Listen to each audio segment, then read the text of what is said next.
BMC चुनाव के मद्देनजर मुंबई में सभी पार्टियों ने अपनी अपनी तैयारियां शुरू कर दी है।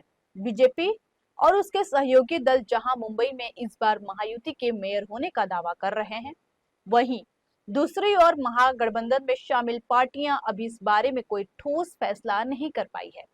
मुंबई में कांग्रेस ने जहां बीएमसी चुनाव अकेले लड़ने का ऐलान किया, तो वहीं दूसरी ओर शिवसेना यूबीटी ने कांग्रेस के इस फैसले का विरोध जताया है।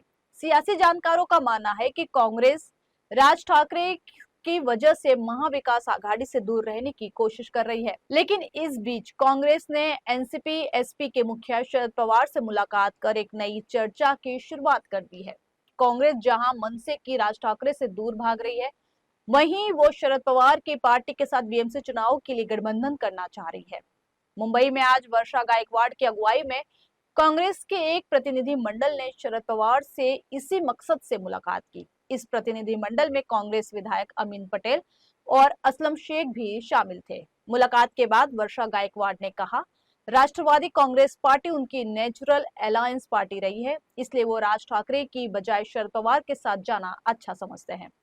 अब देखना यह है कि शरद पवार कांग्रेस के इस प्रस्ताव पर क्या फैसला लेते हैं। आइए जानते हैं कि मीडिया से बातचीत में वर्षा गायकवाड़ और असलम शेख ने क्या कुछ कहा।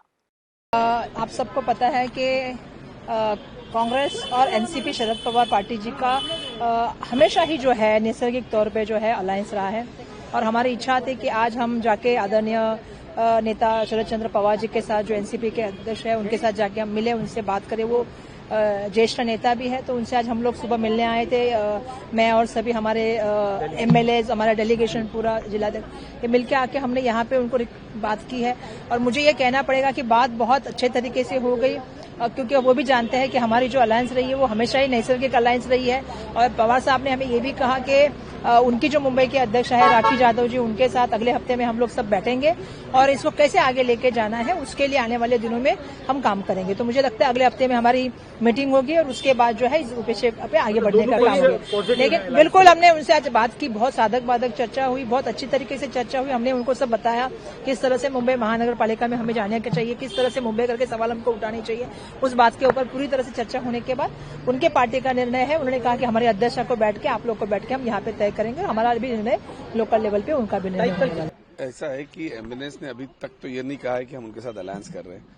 किसी पार्टी ने भी अभी तक का ये नहीं कहा है कि उनका अलायंस है। अगर आप उनकी पार्टी भारतीय जनता पार्टी और अजीत पवार जी का और शिंदे साहब की अगर उनका भी नहीं देखा, कल तो उन्होंने तो उनकी कैबिनेट में बहिष्कार डाला है, तो आप अंदाजा लगाइए कि अभी तक का उनके जो सत्ताधारी पार्टी है उनका अभी तक का कुछ ठीक ठिकाना नहीं है। वो खुद जो है बिखरे हुए हैं और बिखरे हुए को एक साथ जमा करने की कोशिश कर रहे हैं। और ऐसे भी जो है ये जितनी भी छोटी पार्टियां से मिलकर सरकार बनाई है, ये कितने दिन टिकेंगी, इनका अस्तित्व कितने दिन रहेगा, क्योंकि ये खुद पार्टी छोड़ के आए हुए हैं और अपना गढ़ बना के चला रहे हैं, तो गढ़ ज्यादा दिन टिकता नहीं है, ये मेरा कहना है। एमएनएस ही वजह रही है महाविकास आघाड़ी के टूटने की मुंबई में। एमएनएस से हमारा कोई लेन देन था ही नहीं। महाविकास आघाड़ी का कभी वो पार्ट एमएनएस रहा ही नहीं है और आज भी नहीं है। आज तक का भी मुझे लगता नहीं कि एमएनएस ने कहा है या शिवसेना उद्धव जी के पार्टी ने कहा है कि हमारा अलायंस हुआ, या आपने कभी बताया, मुझे तो नहीं नजर आया। कितना भरोसा है शरद पवार की पार्टी पर कि आपके साथ देंगे? बयान दिया जा रहा था, संजय राउत की तरफ से कहा जा रहा था कि कहीं न कहीं संकेत दिए जा रहे थे कि एमएनएस को ऑन बोर्ड लिया जाएगा। देखिए, संकेत देना और जाहिर करना, संकेत तो बहुत सारी चीजें। संकेत तो जो सरकार की रूलिंग पार्टी वो भी कल दे रहे थे। उप मुख्यमंत्री, दोनों उप मुख्यमंत्री और मुख्यमंत्री ने बोला कि भाई होगा। अगर वो ये बोल रहे हैं तो बाकी उनके मंत्री क्या बोल रहे हैं न्यू बॉम्बे में, उनके मंत्री क्या बोल रहे हैं मीरा रोड में, उनके मंत्री क्या बोल रहे हैं अपना थाने के अंदर। पूरे महाराष्ट्र के अंदर मुख्यमंत्री और उप मुख्यमंत्री एक बात करते हैं और उनके मंत्री जो है पूरे महाराष्ट्र के अलग अलग जिले में अलग बात करते हैं।